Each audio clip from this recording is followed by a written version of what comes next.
Hey everyone, my name is Jack Moore. Just want to give a quick tutorial on how to modify a PS5 controller. And it takes a little bit of work, but it's actually not too bad and definitely feasible. So if you have basic tools, it actually goes pretty quick. So basically, I got this kit right here. As you see, it was for modifying my cell phone, so I kind of used that to take apart the PS5 controller, and it worked pretty well. But honestly, you can just use a utility knife to take it apart, and actually, that's what I highly recommend for um, taking it apart. These are actually the buttons that I decided to go with and switch out with.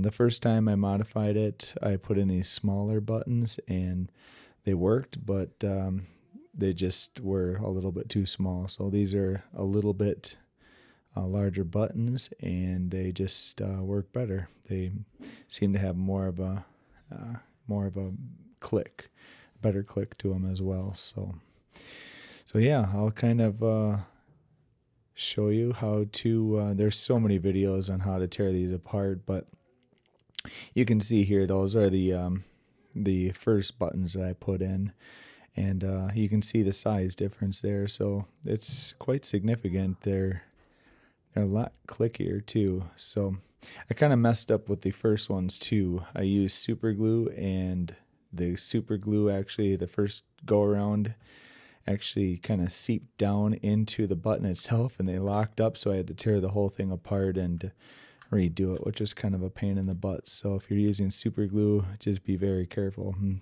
that's actually why I like these new buttons better, because you don't need to super glue them. They just pop right on. So yeah, I'm just tearing it apart here, and it's actually pretty easy.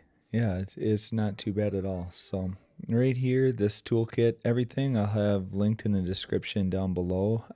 I bought everything off of Amazon here. That soldering gun there, and so this micro tool set here I bought on Amazon too. I use that thing for everything. So, but everything will be linked down in the description down below.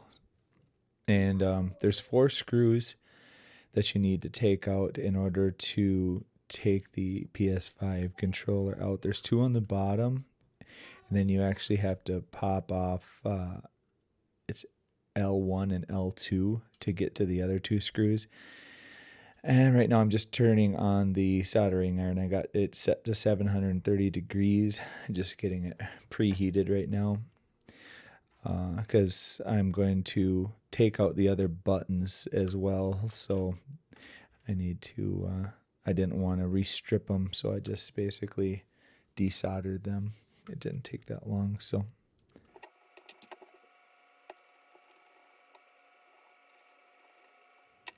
So what I'm doing right here is I'm actually marking new locations for the new buttons. I use the existing holes, but I wanted to move it in a little bit closer because it hit the pads of my fingers, and I wanted it to be more in the crease.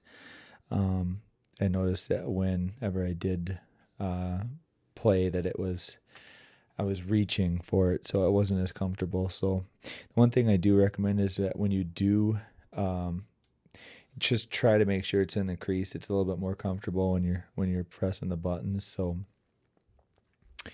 keep that in mind. So before you tear apart your controller, hold it in your hand, and then put a pencil mark roughly where you plan to drill the holes. So what I'm doing right here is there's 2 little tabs that you just need to pop off. Try to be careful so you don't bend them or break it, but they snap off fairly easy. Once you pop those 2 off, it's your controller should just pull right apart. So, and I'm trying to be careful because there's a ton of wiring. There's 2 wires. There's a ground. There's a ground for each button. So there's here 2, 4, 6, 8. So there's 8 wires total. All right, next step is I actually grabbed two drill bits. So I have the larger bit, which I'll use to bore out, but actually right now I'm just pre-drilling with a smaller bit. It's actually a countersink bit right now that I'm using, and that worked really well to get this larger bit in, because I already had it drilled, so I didn't want it to keep slipping back in the hole that I already drilled. So what I did here is actually took a Dremel. I kept sitting the buttons, but I could not get it to click properly just because of the angle of the controller where I placed the holes. So what I did was I took a Dremel and actually shaved off a little bit of the plastic. If you don't have a Dremel, what you could do, it will take a little bit longer, but just take some sandpaper, and you can use sandpaper to just basically wear down the inside of where the buttons sit. Yeah, it'll take a little bit, but I mean, if you have 60 grit sandpaper, it should go pretty fast.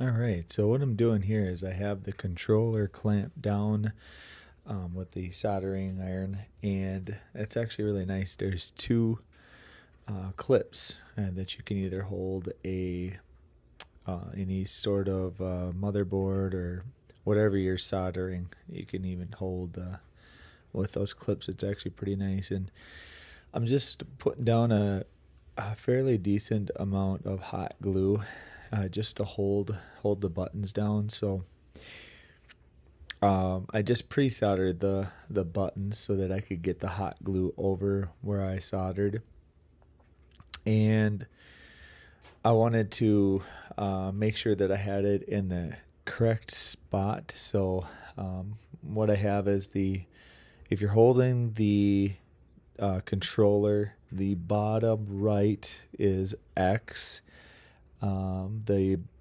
bottom left is O, and the upper left would be triangle, and then the upper right would be square. That's just how I have it set up. You can set it up however you want, but that's how I have my controller set up. So right now I'm working on the other side. So as you can see, I have the other two buttons done, X and square on the right side there. So now I'm just working on triangle and O.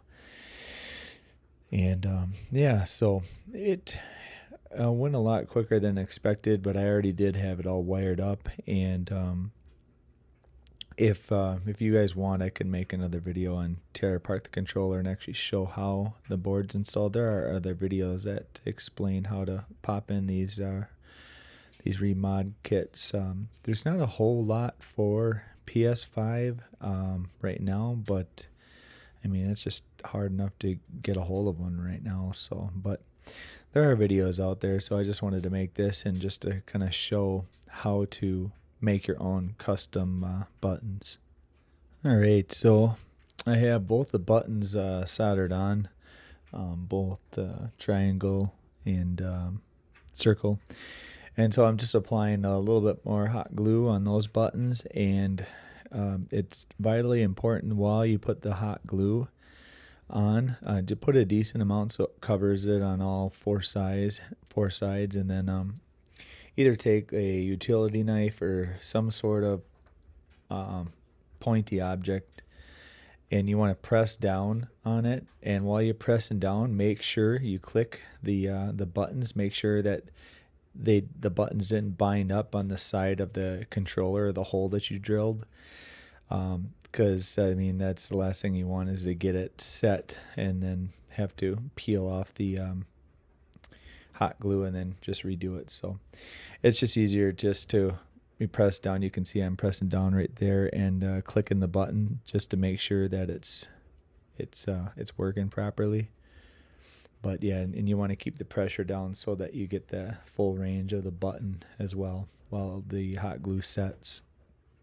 All right, so I'm on the last step. So the hot glue dried and the buttons, They are freely clicking, and now I'm just actually putting everything back together. So with the wiring, I just use a little bit of electrical tape. You don't want to use too much. You don't need a whole lot, and the wire is pretty thin. So as you can see, I have all 8 wires tied together. And one thing that I did is I actually took out the rumble motors, whatever you want to call them, just because the buttons are a little bigger. And actually, I took them out the first time I put the buttons in, just because I was having a hard time getting it to put back together. It was just putting a lot of pressure, and it wasn't seating properly. So I just took those motors out, and honestly, I don't need them.